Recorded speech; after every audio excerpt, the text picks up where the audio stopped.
Bonsoir. Cette crise sanitaire n'a toujours pas fini de nous surprendre. À chaque nouvelle vague, tout le monde s'interroge. Quel sera l'impact sur l'économie? Quel sera l'impact sur l'entreprise? Depuis le début de cette pandémie, les habitudes ont changé.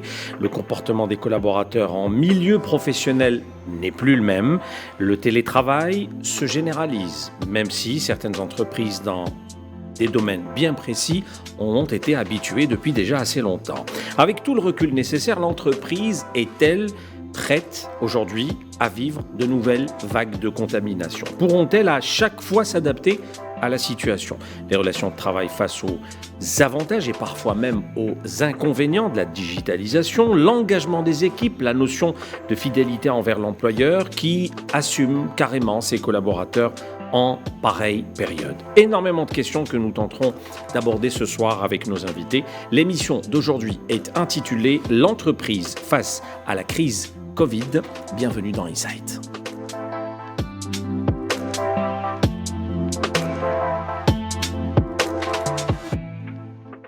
Et nos invités sont Louay Jafar, General Manager d'Emploi TIC. Bonjour. Bonjour. Vous êtes dans ce monde des ressources humaines depuis plus de 15 ans. C'est une passion pour vous et vous allez bien sûr nous en parler tout au long de cette émission. Merci d'être avec nous. C'est moi qui vous remercie. Choukri Bellaloui, consultant RH. Bonjour. Bonjour. Merci également d'avoir accepté notre invitation. Vous avez été DRH dans plusieurs entreprises, dans plusieurs multinationales, dans divers secteurs d'activité.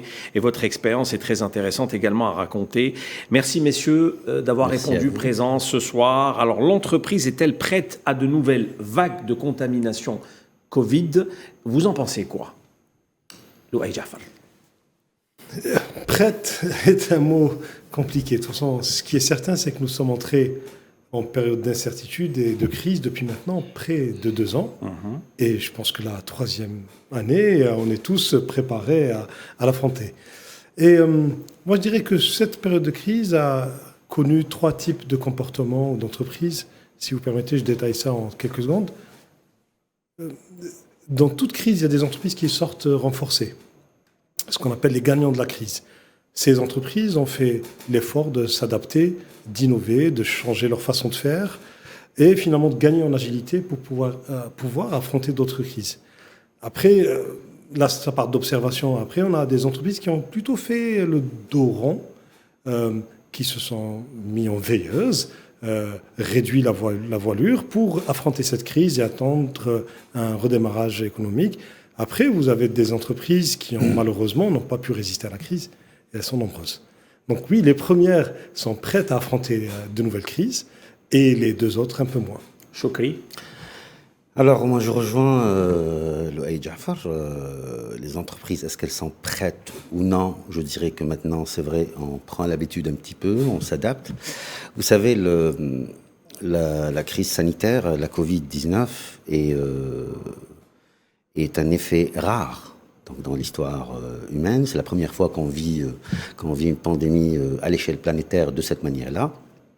Bon, la dernière peut-être remonte à la grippe espagnole il y a un siècle, mais bon, il y a un siècle, on ne connaît pas les effets comme on les voit avec la Covid-19. Donc c'est un peu, si vous voulez, c'est un peu le Black Swan, comme parle Nicolas Taleb, c'est-à-dire le cygne noir, l'événement imprévu qui arrive et imprévisible qui arrive et qui chamboule pratiquement tout. Donc, c'est vrai, il y a l'effet surprise au départ. Maintenant, beaucoup d'entreprises, effectivement, ont mis en place des plans, des protocoles pour gérer un peu, je dirais, mieux la crise à travers la mobilisation de leurs collaborateurs. D'accord. Les collaborateurs s'adaptent aussi, mais cela dit, ça ne veut pas dire que on est sorti de l'auberge, ça ne veut pas dire qu'on ne doit pas faire l'effort encore, parce qu'avec tous les changements qui arrivent, je pense que l'entreprise a encore le rôle d'orienter ses collaborateurs vers du bon sens. D'accord. Avec un peu de recul, est-ce qu'on est toujours face à cette situation de résilience? J'ai envie de dire, est-ce que les organisations et les équipes sont à présent habituées, quasiment après 2 ans de crise? Oui, l'habitude s'est installée, en tout cas à ce que les entreprises résilientes, donc celles qui ont pu résister et réinventer leur modèle, elles vont pouvoir faire face à cette crise, Mais à d'autres, en tout cas, on est dans un monde où les crises vont se succéder, elles vont se rapprocher et on demandera aux entreprises et nous, en tant que citoyens ou l'être humain, d'être plus réactifs.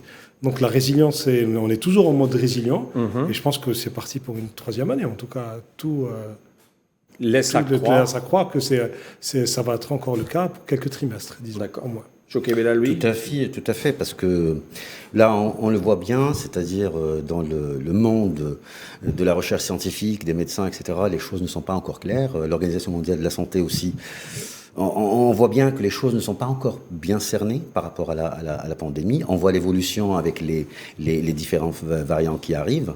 Donc, effectivement, la résilience est toujours de mise. Et surtout, ne pas lâcher, d'être toujours vigilant, parce que on ne connaît pas l'évolution de ces variants. Donc les entreprises, je pense, se sont habituées, certes, les collaborateurs aussi. Beaucoup d'entreprises ont mis des plans d'activité, de continuité d'activité, des protocoles sanitaires. Mais bon, qui s'adaptent, et ce n'est pas évident.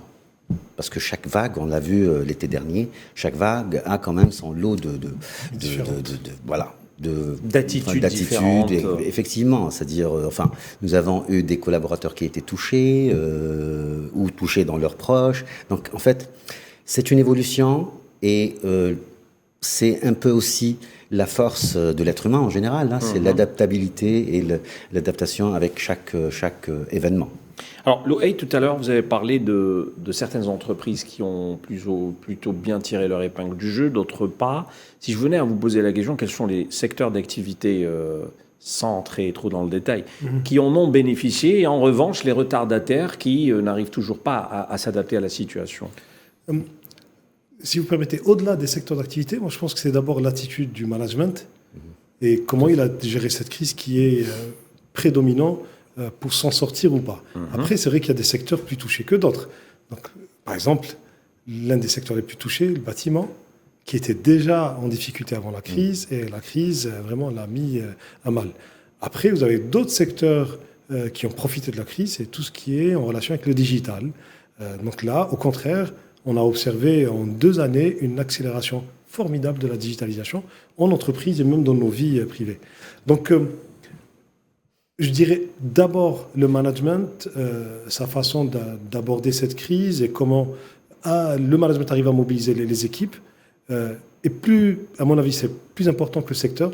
On peut être dans un secteur en crise, mais avec une bonne attitude, on peut s'en sortir. Comme on peut être dans un secteur plutôt privilégié, mais si on adopte les mauvaises stratégies, on pourrait ne pas s'en sortir. D'autres exemples, Choqué Belaoui, de votre côté? Tout à fait, parce qu'en fait, ce n'est pas une question de secteur. Nous avons vu en Algérie, durant ces 2 années, donc des secteurs qui ont été vraiment frappés de plein fouet par la crise, notamment le bâtiment, l'hôtellerie, la restauration. Enfin, il y a eu pas mal quand même d'activités et de secteurs qui ont été touchés de plein fouet. Je rejoins effectivement Louhaï Jafar quand il dit que en fait, ça dépend du management, d'accord? Et ce que nous avons eu avec la crise Covid, c'est qu'en fait, la crise Covid a remis un petit peu la ressource humaine, le capital humain, au cœur de l'entreprise. Et j'en réjouis quelque part, je m'en réjouis du fait que beaucoup de directions générales, beaucoup de managers, etc., ont porté l'attention nécessaire pour la ressource humaine, et surtout en ces moments de crise. C'est vrai que peut-être on a eu du retard là-dessus, mais ce n'est pas une question d'entreprise par rapport à d'autres, parce que là, il y a les secteurs d'activité, il y a la nature de l'activité elle-même. Nous avons vu que, en fait, la digitalisation a avancé chez beaucoup d'entreprises, alors que d'autres, non. C'est une question de moyens, de trésorerie, etc. Mais ce qui est sûr, c'est qu'un événement pareil, je dirais, c'est un accélérateur de changement. Quand un événement comme ça arrive, effectivement, beaucoup d'entreprises ont fait un bond extraordinaire en termes de digitalisation.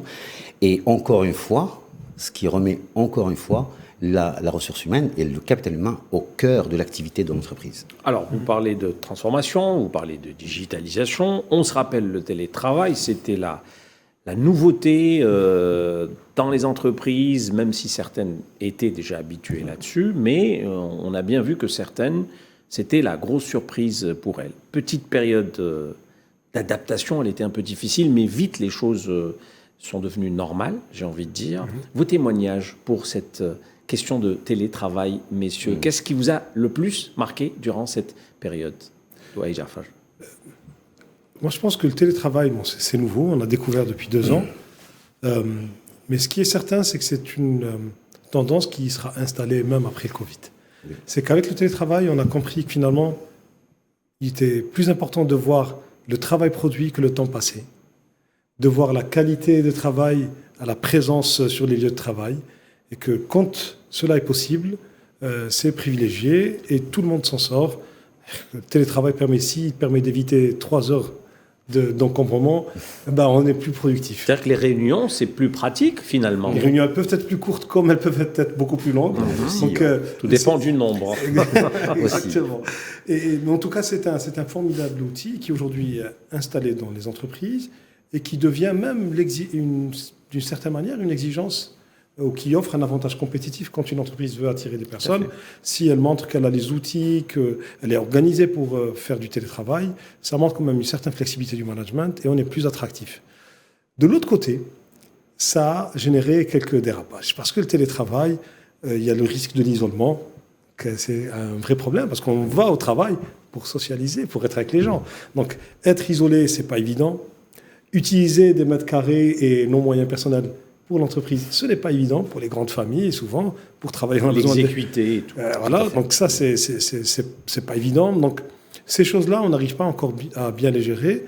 Mais en tout cas, ce qui est sûr, c'est que le télétravail ou le travail à distance entre dans le mix travail, en général.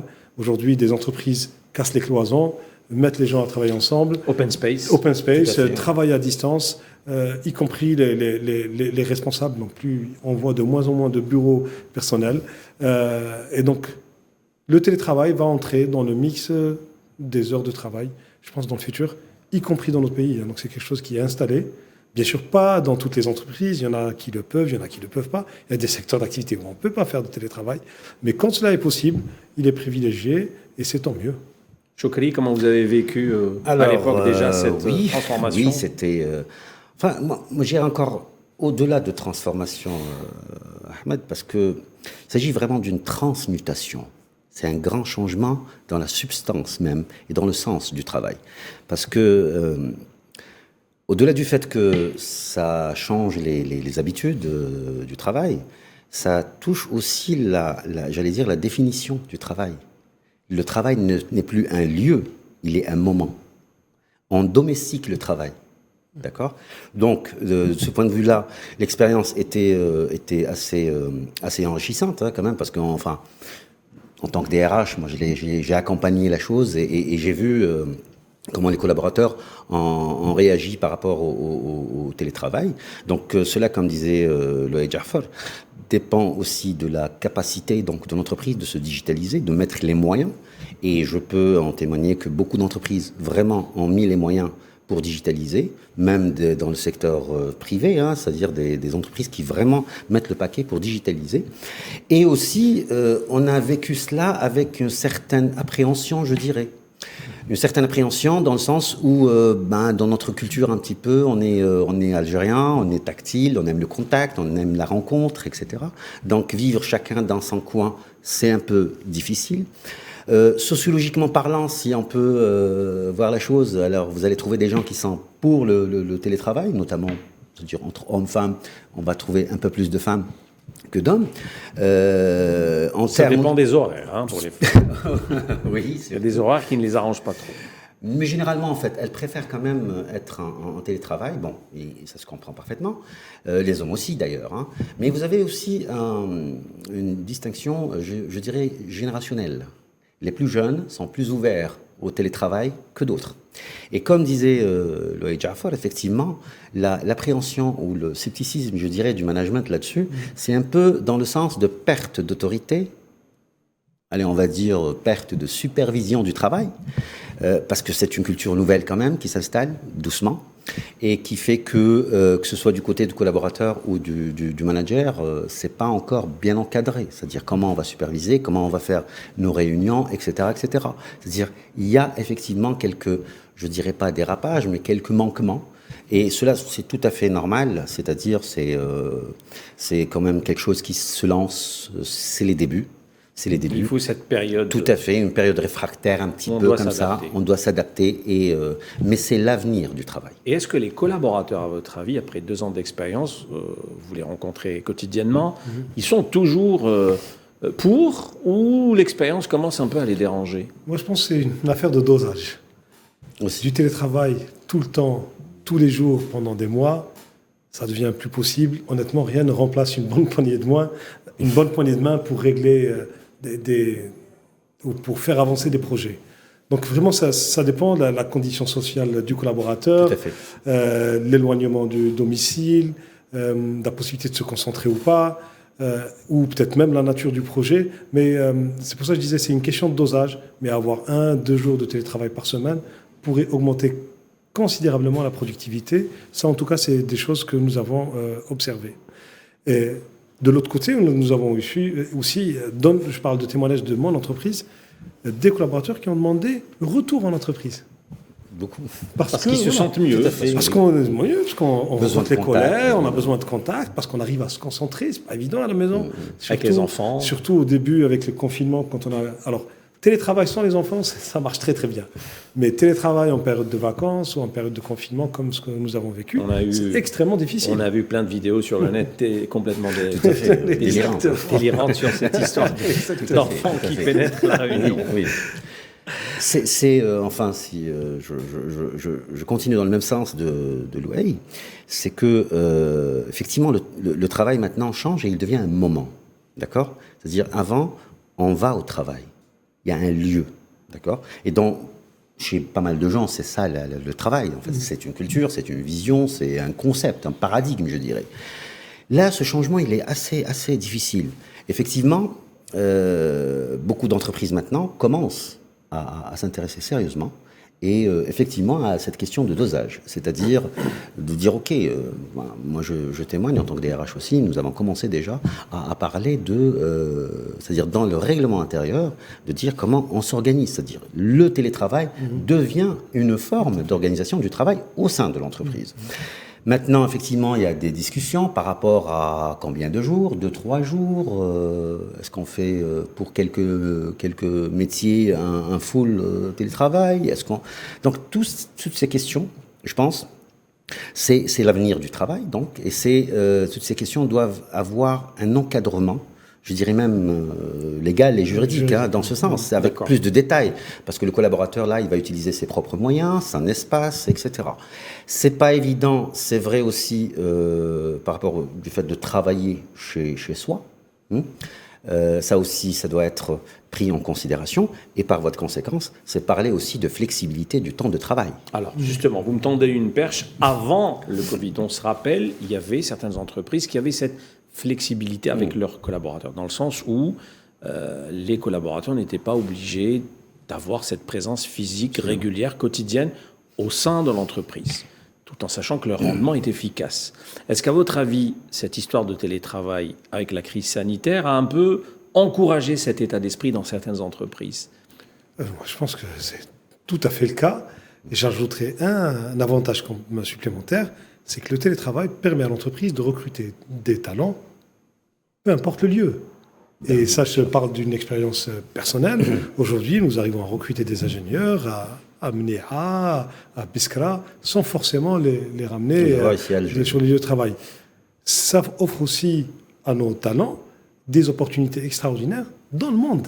C'est-à-dire qu'ils ne seront plus obligés de chercher un travail dans la wilaya ou dans la région, et on peut chercher un travail à l'international. C'est une tendance qui est lourde actuellement, surtout tu as parlé tout à l'heure de jeunes, chez les jeunes. Aujourd'hui, c'est une tendance lourde d'aller chercher des contrats, des missions à l'international. Et je pense que là, voilà, nous allons découvrir de nouvelles façons de collaborer. Voilà. D'accord. C'est vrai que déjà la flexibilité par rapport au temps de travail, ou même par rapport au télétravail, était existante déjà dans quelques entreprises. Mais comme je vous ai dit, la Covid-19 a cassé, en termes d'entreprise et de travail, a cassé tous les paradigmes. C'est-à-dire là, le sens même de l'entreprise est à réfléchir. A-t-on besoin vraiment d'un lieu de travail. Bon, certainement, c'est pas pour les années à venir tout de suite, mais je pense que c'est une réflexion déjà, exactement comme vous dites, par rapport à si je peux embaucher des gens qui sont à des milliers de kilomètres loin de moi, Why not? mais why not? Donc c'est une évolution. C'est comme je vous ai dit, donc c'est du Black Swan en fait. Hein. C'est le cygne noir qui arrive et qui change, qui chamboule tout. Il y a actuellement des entreprises qui sont en full remote, c'est-à-dire qu'en full télétravail Exact. et qui se rencontrent une fois par mois seulement, y compris dans notre pays. Donc c'est une tendance qui est là, à mon avis, qui va s'accélérer forcément dans qui les... pose des questions en termes de coûts, le lieu de l'entreprise, etc. Donc c'est vraiment des points qui nécessitent une sérieuse réflexion. Et je pense que même dans notre pays, là, nous avons une opportunité pour accompagner le changement des entreprises là-dessus. Il y a d'autres pratiques qui vous viennent à l'esprit, à part le télétravail, qui ont fait leur apparition durant ces 2 années de crise et qui visiblement donnent du résultat? Moi, c'est ce que j'ai observé aussi, je reviens sur le point qu'abordait Chokri tout à l'heure, c'est le rôle des ressources humaines. Là, je parle aussi d'une observation du marché qui a complètement changé. Le métier des ressources humaines est devenu central. On passe d'une fonction plutôt support administratif d'il y a quelques années à une fonction qui est vraiment partenaire pour faire tourner l'entreprise. Et on a vu que les ressources humaines étaient impliquées pour la sécurité du lieu de travail, pour l'organisation du travail, La communication. pour la communication avec les rassurés et tout le monde, à fait. Et pour mettre en dynamique l'intelligence dans l'entreprise pour inventer des solutions. Et une autre tendance, c'est le style de management, c'est pas le même. Avant Covid, dans un espace clos, un manager se comporte d'une certaine manière avec ses équipes. En télétravail, à distance, les rôles changent. On n'est plus dans le manager hiérarchique, directif qui fait la loi.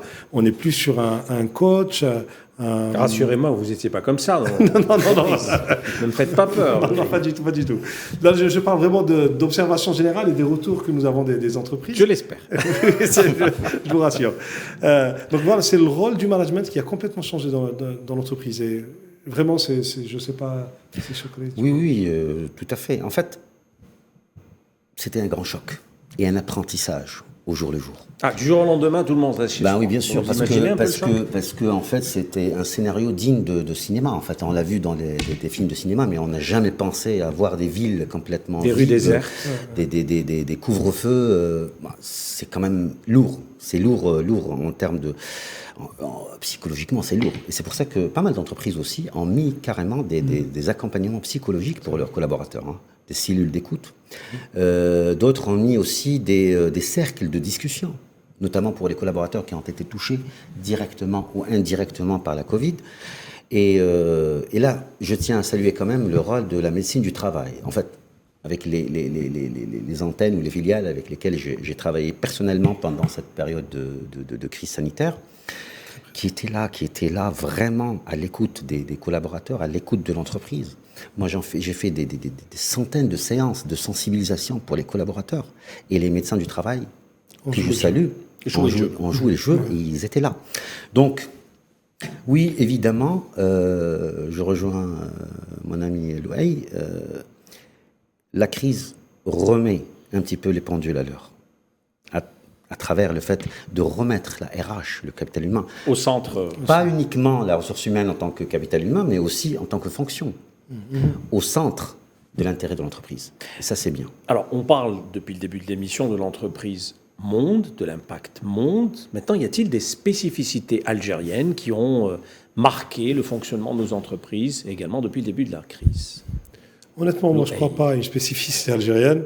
Je pense que nous avons des entreprises comme partout dans le monde. Il y a des spécificités plutôt liées au contexte. Nous sommes un pays en voie de développement, avec des opportunités et des contraintes, et qui sont à peu près similaires à ce qu'on voit dans les autres pays, honnêtement. Donc, et je pense que l'entreprise algérienne a été agile quand c'était possible. Il y en a qui ont réussi à sortir leur épingle du jeu. Il y en a qui peuvent sortir renforcés, d'autres pas. Et honnêtement, c'est ce qu'on observe partout. Donc tout dépend peut-être de la taille, du secteur d'activité, des nuances. Oui. Exactement, il y a beaucoup de paramètres. Il y a la taille, le secteur, la région, la composante sociale de l'entreprise, le management, comment il s'est comporté durant cette crise, les équipes, c'est les plus importants. Donc, Honnêtement, je ne pense pas qu'il y ait une spécificité algérienne. Peut-être, en tout cas, je ne l'ai pas observé en tant que tel. Et Choukri, absolument. Non, il n'y a pas de particularité algérienne. Je travaillais avec des multinationales et on échange avec nos collègues, c'est-à-dire à travers différents pays. Et je peux vous dire que nous avons pratiquement les mêmes problèmes, les mêmes difficultés. La particularité de l'entreprise algérienne, c'est la particularité de l'Algérie, en fait, de l'environnement économique, l'environnement intérieur et extérieur de l'entreprise. Nous sommes quand même un pays en voie de développement, un pays jeune, qui construit difficilement, mais je dirais pas à pas, mais sûrement une certaine maturité. Donc non, nous avons fait des actions qui n'ont rien à envier aux actions qui ont été faites ailleurs. D'accord. Tout à fait. Alors, ces nouvelles relations de travail ont été rendues possibles grâce à la digitalisation, on en parle depuis le début. Finalement, les RH dans cette histoire, plutôt bénéficiaires de cette transformation ou le contraire? Absolument bénéficiaires. Parce que ça nous a aidé en fait de digitaliser pratiquement toute la fonction RH. On parle bien de la fonction RH. Ça nous a permis de digitaliser la fonction RH, ça nous a permis plus de contact avec les collaborateurs.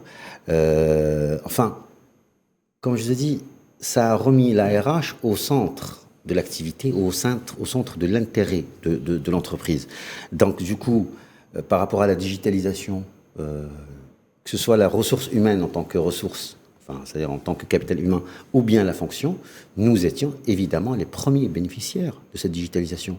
C'est une nouvelle organisation de l'entreprise, carrément. Carrément. Du même avis, tout à fait.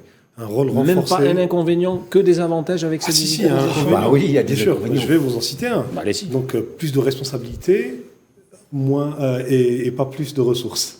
Donc, ça, c'est un point, si je peux me permettre, Ahmed. C'est en fait cette notion de travail qui change avec le télétravail, avec toute cette digitalisation qui arrive, c'est en fait la responsabilisation du collaborateur lui-même.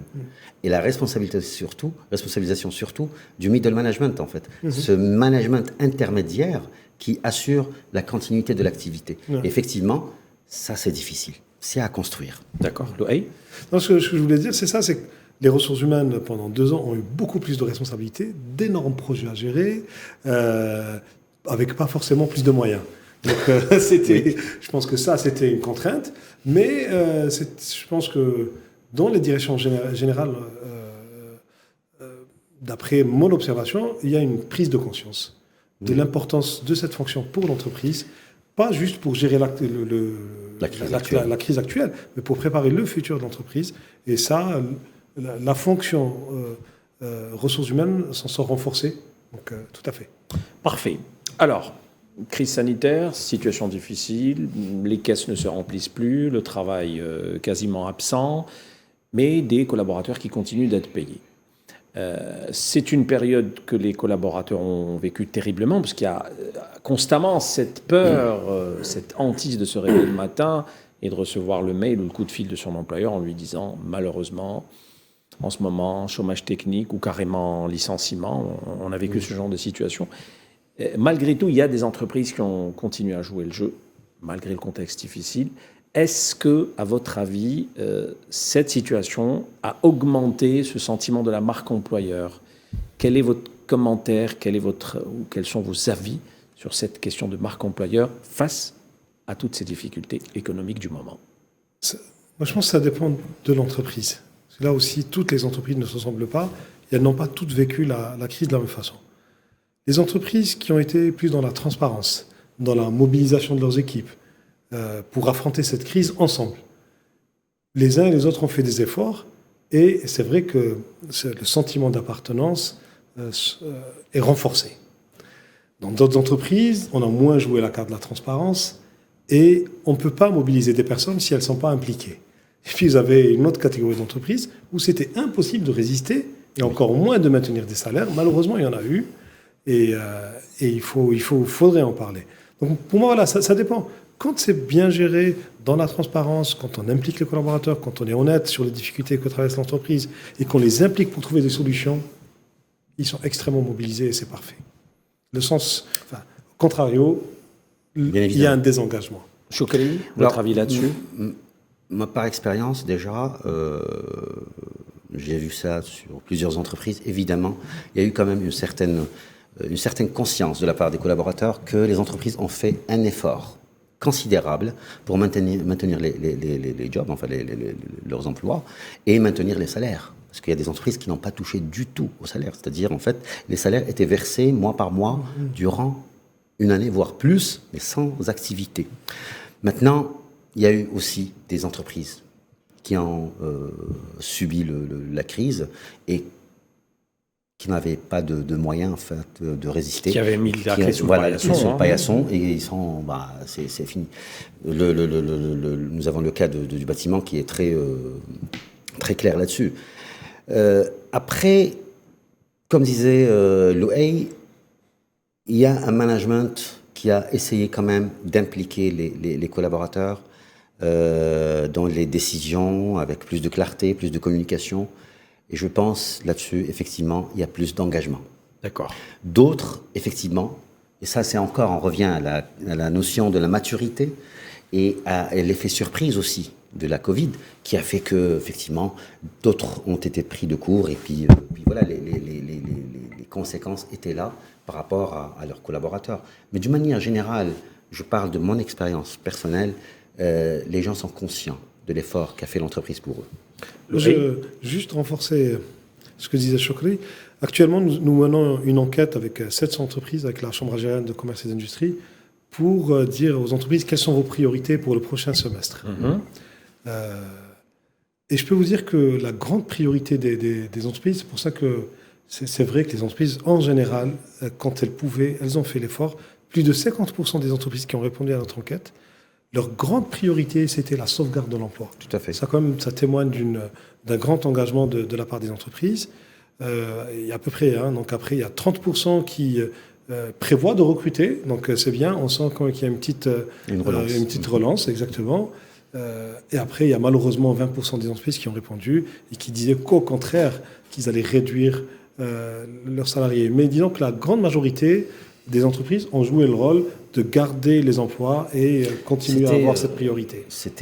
Moi j'ai été en plein dedans, carrément. Quel était de DRH, et je peux vous dire effectivement, tout le souci, tout le truc c'était de garder l'emploi des gens, c'est-à-dire de ne pas aller jusqu'au... C'est vrai, des entreprises commencent à parler du downsizing, c'est-à-dire la réduction des effectifs, etc. Et c'est compréhensible, tout à fait. Mais beaucoup d'entreprises quand même, leur priorité n'était pas la trésorerie, autant de garder les emplois des gens dans ces moments difficiles. Alors, une entreprise qui continue de payer ses collaborateurs, malgré le contexte, on le dit, extrêmement difficile, le contexte économique, né bien sûr de la crise sanitaire, est-ce que ça ne crée pas ce sentiment, peut-être cette notion de fidélité aujourd'hui du collaborateur envers son entreprise qui ne l'a pas laissé tomber en période difficile ? Peut-être, ça on dira, on le dira dans les enquêtes ou dans les mois qui arrivent. Mais ce qui est sûr, ça renforce le sentiment d'appartenance. Voilà, si on renforce le sentiment d'appartenance, on est moins enclin à partir chercher ailleurs. Je pense que ça me paraît assez logique. Je pense que, moi j'aborderai le sujet d'une autre manière. Déjà c'est la crise en fait. C'est la crise et malgré cette timide relance, on n'est pas encore dans une relance franche. Donc voilà. Donc il y a le maintien des emplois, les gens qui restent quand même assez fidèles effectivement à l'entreprise. Maintenant, comme je vous ai dit tout à l'heure, il y a tous les paradigmes qui sont bouleversés. Donc c'est pas uniquement et simplement une question de fidélité ou d'engagement vis-à-vis de l'entreprise. C'est-à-dire il y a des grands points de réflexion sur lesquels nous devons se pencher, tous les acteurs du monde de l'entreprise, et notamment le secteur RH, je dirais, sur quels sont les lendemains de l'entreprise et de la ressource humaine dans l'entreprise. Alors, 2 ans après la crise, on est, j'ai envie de dire, à plat, et tout le monde est à plat, et effectivement, c'est le constat unanime. L'engagement des équipes, messieurs, comment vous le trouvez aujourd'hui, de par vos expériences respectives, face à cette crise? Est-ce que cet engagement, il est renforcé, il est amoindri? Comment on peut le qualifier? Là aussi, Déjà, au sein de votre entreprise, allez, avec tous vos collaborateurs, comment vous les sentez? Moi, je profite de votre émission pour lancer un grand merci à nos équipes qui ont été hyper engagées pendant la crise et même maintenant. Et honnêtement, si ce n'était pas leur engagement, l'entreprise n'aurait peut-être pas survécu à cette crise. Hein. Et j'en témoigne d'une manière franche et sincère. Dans notre entreprise, bien sûr, ce contexte crée des frustrations, des gênes, le changement ne met pas l'être humain à l'aise, c'est clair. Oui, on résiste au changement par nature. Exactement. Mais quand il y a du sens, quand il est accompagné, quand il est expliqué et quand les personnes sont partie prenante, moi je vois que l'engagement, au contraire, s'accentue ou grandit. Donc, selon vous, c'est l'implication des équipes. Exactement. Pour moi, plus vous les impliquez, et mieux elles s'adaptent, et mieux elles se donnent. Exactement. Plus vous donnez du sens, vous impliquez les personnes, plus vous en sortez gagnant. Mais est-ce qu'il y a un niveau de conscience qui a augmenté avec ces 2 ans de crise, en disant, finalement, le travail, c'est pas donné à tout le monde. Et aujourd'hui, si on a un poste, autant, Aziz, il faut vraiment le garder. Voilà, je dis en arabe pour que ça... Ça, on le sent, bien évidemment, parce que, en fait, chacun de nous, ou chacun des proches, des collaborateurs, en fait, a connu plus ou moins déjà une perte par rapport à la Covid, mais aussi perte en termes de travail, je dirais. Donc, oui, effectivement, il y a une véritable conscience, une prise de conscience sérieuse par rapport au fait que le travail, attention, l'emploi, c'est pas donné. Moi, je reviens sur la question de l'engagement et je profite aussi de cette émission pour rendre hommage aux équipes IT. Parce que ce sont ces équipes-là qui ont en fait porté cette période et cette crise par rapport à leur travail en digitalisation. Donc, si vous parlez en question d'engagement, moi j'ai vu l'engagement, d'accord, et j'ai vu effectivement cette manière de donner du sens aux collaborateurs et comment ils s'engagent à fond, à 100%. C'est-à-dire le fait de dire que on participe à un grand développement de notre entreprise, on participe à une nouvelle, une nouvelle ère de digitalisation et d'outils, etc. Les gens étaient à fond. Les gens étaient à fond, ils travaillaient nuit et jour, effectivement, pour réaliser. Et effectivement, beaucoup d'entreprises, même les plus petites, ont fait un effort considérable. Donc, l'engagement, oui, il y en a eu déjà durant les 2 ans, mais encore, je pense que peut-être pas tous les métiers, mais quand même certains métiers, leur engagement était assez considérable et assez visible. Alors, Louaï Jafar, vous organisez depuis 5 ans déjà les Talent Day. Tous les ans, vous réunissez des DRH, des directeurs de ressources humaines, des responsables de ressources humaines, de divers secteurs d'activité, de différentes entreprises, publiques, privées, multinationales. Il y a vraiment un patchwork d'idées lors de vos journées. Donc, vous connaissez assez bien, on va dire, ces responsables des ressources humaines, parce que vous les rencontrez régulièrement, de par votre métier. Comment vous les avez rencontrés tout dernièrement, lors de votre dernière édition? Qu'est-ce qui a changé dans leur mindset depuis cette crise? Honnêtement, je pense qu'il y a des choses très intéressantes que vous allez nous apprendre aujourd'hui. Oui, c'est vrai. Le Covid a fait que d'ailleurs cette édition était originale, innovante. Hybride. Parce que, exactement. La crise sanitaire étant là, la distanciation obligatoire, donc on a fait une partie en présentiel et une partie en ligne, ce qui nous a permis d'avoir beaucoup plus de monde que d'habitude. Donc ça, disons, nous avons saisi la crise comme opportunité pour innover. Ensuite, donc ça faisait 2 ans que nous n'avions pas vu autant de DRH en face, dans une même salle. Et c'était les retrouvailles déjà. Exactement, c'était les grandes retrouvailles. Et disons que le sujet principal, je crois que je l'ai abordé tout à l'heure, c'est le sens même de la fonction RH, son implication dans l'entreprise. Elle est préoccupée par réinventer le travail et réinventer les codes, les organisations. Donc le chantier est énorme, mais en même temps, j'ai senti un sens de la responsabilité parce que c'est une fonction qui était très impliquée et qui aujourd'hui se sont responsables de l'avenir de l'entreprise, tout comme la direction business ou la direction générale. Donc on a vu des responsables de ressources humaines très engagés, conscients de leur rôle dans l'entreprise et qui sont déterminés à accompagner ça. Donc ça, Franchement, c'est très très bien. Il y a eu ce sentiment d'avoir un poids, Ah oui, d'assumer un poids assez lourd. Parce que finalement, en période de crise, on se retourne tous vers le DRH. On a tous envie d'avoir, Choukri en a été, donc il peut en témoigner, hein, des collaborateurs qui vous posent la question, alors, un plan de départ, un plan de ceci, compression d'effectifs, il en est quoi? Et c'est de leur droit de vous poser à vous la question. Mais c'est pour ça aussi. Et vous devez rester stoïque entre-temps. Oula, c'est pas évident. C'est pas évident. Enfin, alors là, pendant cette période où vous avez quand même des collaborateurs qui ont été touchés directement ou indirectement par la crise, évidemment, tout le monde se retourne vers le DRH pour organiser son temps du travail, pour ceci, pour cela. Sacrée gestion, j'ai envie de dire. Bien sûr, bien sûr. Et en plus, vous savez, vous allez gérer de l'incertitude. D'accord ? Et de la pression, je dirais, psychologique sur les gens. Et ce n'est pas évident. Ce n'est pas évident du tout. Parce que d'un côté, vous devez continuer à marcher, à produire. Et de l'autre, apaiser ces gens qui sont plus ou moins dans cette crise assez touchés. Et c'est, attention, hein, et c'est pour ça que je vous ai dit que beaucoup d'entreprises ont mis quand même un accompagnement psychologique. Donc, oui, ça a remis la fonction RH à sa juste valeur et ça a donné un sens à la responsabilité RH dans l'entreprise. Nous l'avons vu effectivement avec les interventions de mes collègues des RH de pas mal d'entreprises, mais on sent vraiment qu'il y a un bond qui a été fait par rapport à la fonction RH. Alors, je m'adresse à un consultant RH qui était DRH dans une grande multinationale à l'époque des faits. Et je vous pose la question directement, Choukri. Qu'est-ce qui a changé en vous depuis? Comment voyez-vous les choses? Vous allez peut-être rigoler, mais qu'est-ce qui a changé dans votre vie depuis votre conception de la gestion des ressources humaines? Alors, je dirais tout simplement, c'était garder les pieds sur terre. C'est très important. En termes d'entreprise, c'est garder une certaine humilité, parce que face à la détresse humaine, c'est difficile à gérer.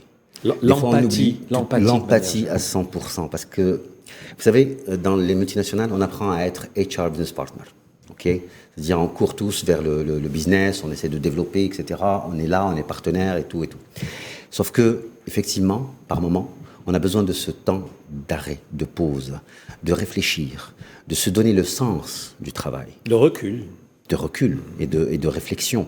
Et c'est là, effectivement, je pense que cette crise nous a, malgré le mal qu'elle nous a fait, elle nous a beaucoup appris. Elle nous a beaucoup appris par rapport à la place de l'humain, par rapport à l'empathie, par rapport à l'espoir, je dirais même.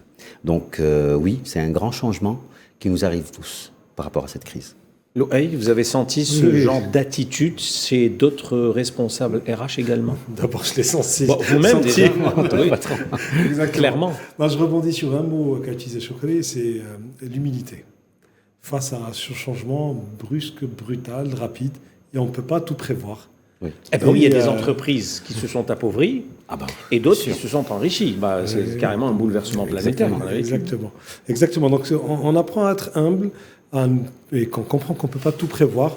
Par contre, on comprend qu'il faut travailler sur les capacités de réaction, sur son agilité pour pouvoir faire face à des crises que de toute façon vont être de plus en plus rapprochées, de plus en plus rapides et de moins en moins prévisibles. Très bien. Peut-être que je vais vous poser la question sur le plan personnel. Vous avez appris à découvrir autrement vos collaborateurs, ceux en qui vous attendez beaucoup, c'était un peu la déception, et l'inverse, peut-être que certains que vous ne remarquiez pas trop, c'était la grosse surprise. Oui, dans des moments difficiles, on se découvre. Je pense que moi, j'ai redécouvert mes équipes, mais les équipes m'ont redécouvert aussi. Certainement, oui. Donc, oui, c'était la grande découverte. En tout cas, moi, dans ma vie d'entrepreneur, en 15 ans, c'est clairement la plus grande crise que mon entreprise a traversée. Voilà, c'est pour ça que le mot d'humilité est vraiment adéquat pour les chefs d'entreprise. Hein, donc, pour tout le monde. Je le prends pour tout le monde. Pour les DRH aussi, beaucoup d'humilité. C'est un peu le sentiment que vous partagez également avec d'autres collègues DRH. Tout à fait, tout à fait. Comme disait Louhaï, en fait, on se découvre d'abord. Hein, on découvre les collègues, les équipes. On découvre aussi même la direction générale. On découvre aussi les managers. Donc, effectivement, cette crise nous a fait beaucoup de mal, mais elle nous a fait beaucoup de bien. Là aussi, il peut y avoir des satisfactions comme des déceptions. Absolument. On découvre. C'est pas okay. Voilà. On peut voir toutes les couleurs. La dernière question que j'ai envie de vous poser, messieurs, on parle de l'humain et ça tombe bien. Je voulais vraiment conclure sur ça. Vous êtes deux grands passionnés de RH. Et je vous pose cette question. L'humain a montré toute sa capacité finalement à s'adapter. C'est ce qu'on dit depuis tout à l'heure. L'humain au centre de cette résilience organisationnelle. Un dernier mot sur l'humain aujourd'hui au centre de l'entreprise. Pas uniquement au centre de la ressource humaine, mais au centre de l'entreprise. Alors moi, je dirais que, en fait, beaucoup de paradigmes sont bouleversés.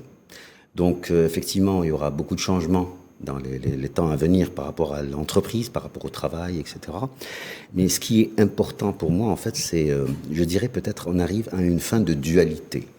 Parce qu'on a toujours pensé, il y a l'entreprise, quand on dit entreprise, comme si on pense à une entité à part, avec la direction générale, oui, mais l'employé. Que fait l'entreprise pour l'employé? Alors, il faudra peut-être aussi penser à cette fin de dualité et que l'employé, c'est l'entreprise aussi. C'est lui l'entreprise. Chacun est l'entreprise. C'est un peu comme l'humain dans l'univers. L'humain est l'univers et l'univers est l'humain. Donc aussi, on doit porter cette responsabilité, cette conviction et responsabilité du fait qu'il n'y a plus de dualité. C'est-à-dire, l'entreprise les deux font un. Bien sûr. L'employé, c'est l'entreprise, l'employé, c'est l'employé. Et qu'on arrête un peu de discuter par rapport à l'employé qui attend de la direction générale des choses. Enfin, c'est une question très très capitale à mon sens qui déterminera le sens de l'entreprise dans les années à venir. Loay, je vous laisse conclure. Je peux difficilement ajouter. Ah, il a quasiment la pelle barre de Non, je pense que la résilience, l'être humain, si l'être humain n'était pas résilient, on ne serait pas aujourd'hui à faire cette émission. Donc, pour moi, c'est l'essence même de l'être humain, c'est d'être résilient. Absolument. Et après, il y a de nouvelles choses qu'on attend de l'entreprise de demain. Et les compétences qu'on demande aux collaborateurs de demain sont complètement différentes, en tout cas, de ceux qu'on attendait des collaborateurs d'il y a 10 ou 20 ans. Les deux compétences majeures que je vois, au-delà des aspects techniques du travail, c'est d'abord apprendre à apprendre. Donc, on demande aux personnes d'apprendre de nouvelles choses tout le temps et plus vite, et pouvoir travailler en équipe. Donc, je rejoins tout à fait l'idée de la fin de la dualité. Et on a compris tout le sens durant cette période. Exactement. C'est ensemble qu'on est plus fort et qu'on peut faire face aux crises. Moi, je pense que c'est ça. C'est aussi une belle conclusion. L'humain est résilient quand il est avec nous. De l'espoir. Merci beaucoup, messieurs. C'est un plaisir et un bonheur d'être avec vous et de parler, bien sûr, et de ressources humaines et de l'entreprise de manière générale.